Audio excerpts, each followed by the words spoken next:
Salve a tutti ragazzuoli e benvenuti in questo nuovo episodio di Extreme Metal News. Vi ricordo come sempre di iscrivervi al canale qualora non foste ancora iscritti per rimanere aggiornati sul mondo del metal estremo e su quello che riguarda la nostra musica. Inoltre vi consiglio di guardare il video fino alla fine perché come sempre alla fine ci sarà la notizia bomba della settimana. Detto questo, cominciamo con il video.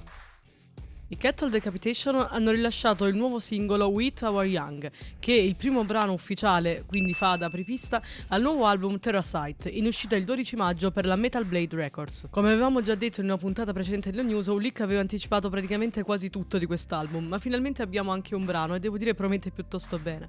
Ma ovviamente sono curiosa delle vostre impressioni, quindi scatenatevi nei commenti.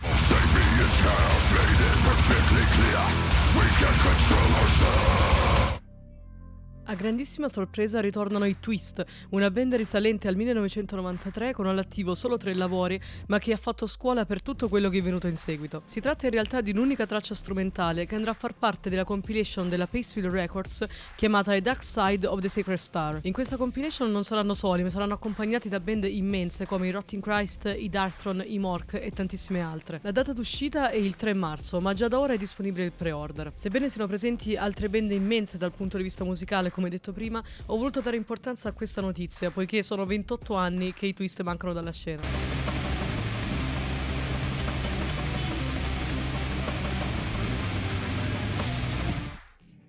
I Frozen Soul, una band death metal americana, annunciano il loro nuovo lavoro Glacial Domination, anticipato dal singolo Morbid Effigy. Sebbene sia il loro secondo full length, non è certamente il loro secondo lavoro, infatti hanno all'attivo vari split e una demo. Vi è un featuring molto interessante con John Gallagher dei Dying Fetus, e il loro stile a metà tra il death metal estremo dei Cannibal Corpse e la parodia mi fa veramente impazzire per questa band.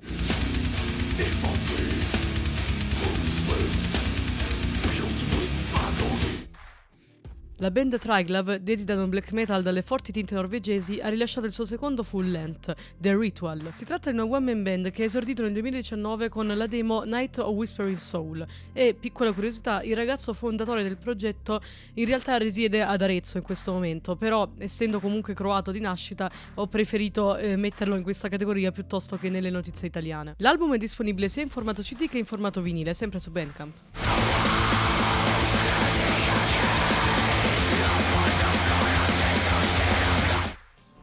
Gli Outrest, band black metal brasiliana, rilascia il suo primo full length, Follow the Cold Path, a distanza di un anno dall'ottima demo Endless Valley. Anche in questo caso parliamo di una one man band, dedita ad un black metal più atmosferico, che ricorda vagamente gli Agalloch nell'incedere, giusto per farvi un esempio più famoso e calzante. Su Bandcamp è disponibile solo l'album in formato digitale, ma mi raccomando supportate sempre l'underground.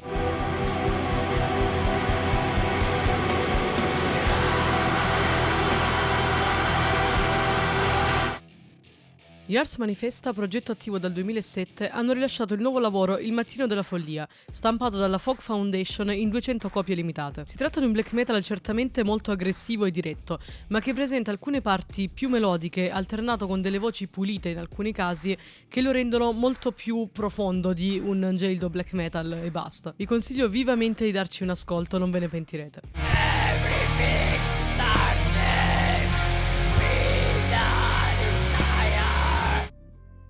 I Winternius, una band di Genova, presentano il loro nuovo lavoro, Cultra Nightmares, in uscita il 30 marzo per la Wine and Fog. Si tratta di una band black death metal vecchia scuola che presenta dei nomi illustri all'interno della sua formazione, appartenenti a ex membri dei Sacradis e dei Necrodeath. Questo lavoro verrà stampato, come detto prima, dalla Wine and Fog in 200 copie limitate in tape, quindi recuperatene una copia.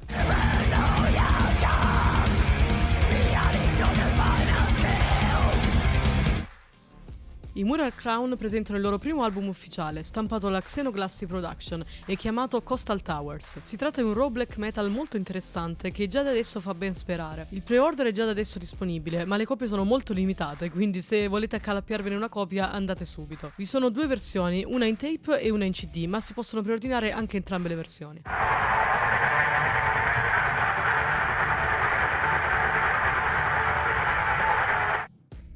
Pecco di egocentrismo e parlo della mia band questa settimana.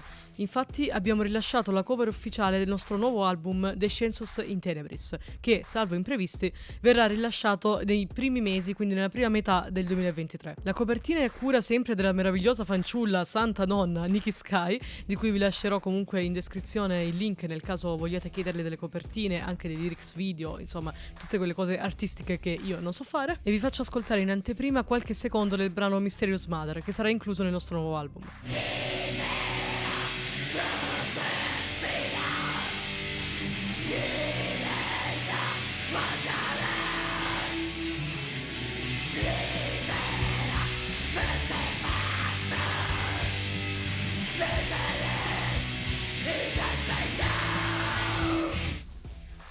Chiudiamo con la notizia bomba. Gli headliner del Metal Italia Festival sono stati annunciati e sono a dir poco leggendari. Infatti parliamo dei Venom, che terranno quest'unica data in Italia, e dei Folkstone, una folk metal band italiana che si riunirà per l'occasione in un ultimo concerto. Nuove band e altre novità verranno annunciate nelle prossime settimane e cercherò di tenervi aggiornati per quanto possibile, ovviamente. Il Metal Italia Festival si terrà come ogni anno a Trezzo sull'Adda, nelle giornate di sabato 16 e domenica 17 settembre. Bravo sguardo, canti poca prua contro il nulla.